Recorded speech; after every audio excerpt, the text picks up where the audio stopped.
A partir do GeneXus X Evolution 3 é incorporado o conceito de transação base.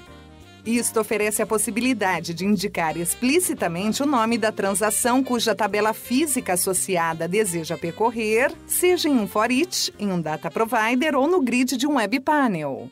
Para o caso de transações de mais de um nível, podemos indicar o nome da transação seguido de ponto e logo o nome do nível cuja tabela física associada deseja acessar como tabela base. Os objetivos são poder melhorar a capacidade expressiva, ou seja, os usuários GeneXus, quando pensam numa navegação, já têm claro a intenção de navegar em certa tabela base e, desta maneira, poder indicar e visualizar ao ler o código. Também que seja mais fácil para o GeneXus receber de antemão a indicação da tabela base para navegar em vez de ter que determiná-la. Com a aparição deste conceito, a cláusula defined by é considerada deprecated e mantém-se unicamente por compatibilidade. Sugerimos referenciar sempre a transação base, já que é vantajoso a todo nível e também, uma vez que nos acostumamos a referenciá-la, achamos muito amigável.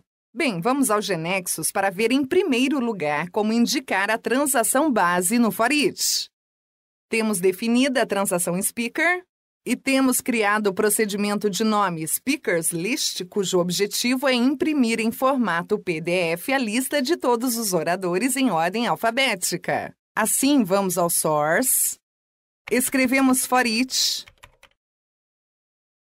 e imediatamente ao lado do for each escrevemos o nome da transação cuja tabela física associada queremos percorrer. Assim colocamos speaker. Como a ideia é que os oradores sejam listados em ordem alfabética, adicionamos a cláusula order correspondente. E dentro do for each incluímos o comando print e o nome do print block que contém os atributos que desejamos mostrar dos oradores.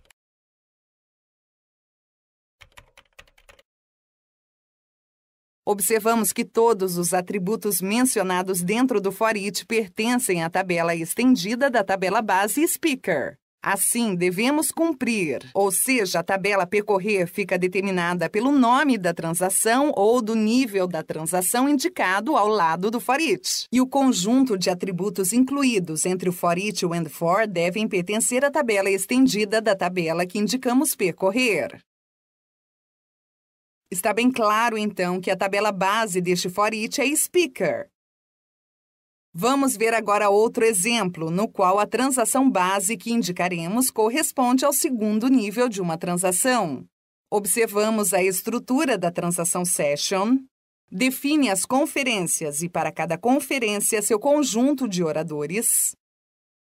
Vejamos agora o procedimento Speakers of One Session, que já temos definido. Recebe em sua regra parm o identificador de uma sessão, Session ID, e vamos agora ver o seu source. Ao ver que está escrito ao lado do for each, fica claro a indicação da tabela base que está pedindo, ou seja, associada ao segundo nível da transação Session. Agora, verificaremos que os atributos incluídos no print block pertencem à tabela estendida da tabela base solicitada para que a definição completa seja correta.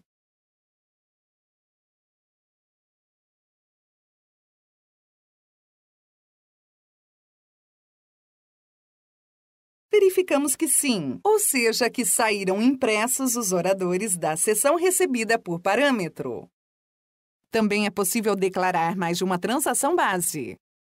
Neste caso, GeneXus tenta fazer um join entre as tabelas físicas associadas às transações bases declaradas e só não pode fazer um produto cartesiano entre as duas tabelas físicas. Se bem deduz, por ser um único for each, observamos que o resultado da interseção de dados que faz, seja join em um produto cartesiano, mostrará em uma mesma linha, ou seja, que o resultado será uma lista plano. Bem, passamos agora a ver o uso do conceito de transação base em um objeto data provider.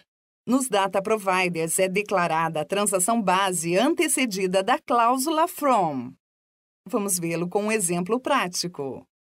Temos definido o tipo de dado estruturado SDT Speakers. O objetivo é poder definir variáveis desse tipo em algum objeto e poder logo armazenar na memória uma coleção de oradores. Também temos definido o Data Provider DP Speakers, com a lógica que resolve carregar estruturas do tipo SDT Speakers. A HSource desenhando o tipo de dado estruturado SDT Speakers e quase toda a sintaxe foi adicionada em forma automática. Nós somente escrevemos explicitamente no source a definição da transação base e a cláusula where. Observamos então que imediatamente depois do nome do SDT escrevemos from e a transação base, assim indicando qual tabela a ser navegada, seja a tabela física associada ao segundo nível da transação session, a qual armazena os oradores relacionados às conferências. Também definimos um filtro para que, em particular, seja carregada na memória os oradores de certa conferência recebida por parâmetro. Igual ao que vimos para o for each, os atributos presentes no corpo do Data Provider devem pertencer à tabela estendida da tabela base indicada mediante o conceito da transação base. Por último, passamos a ver o uso do conceito de transação base nos Web Panels.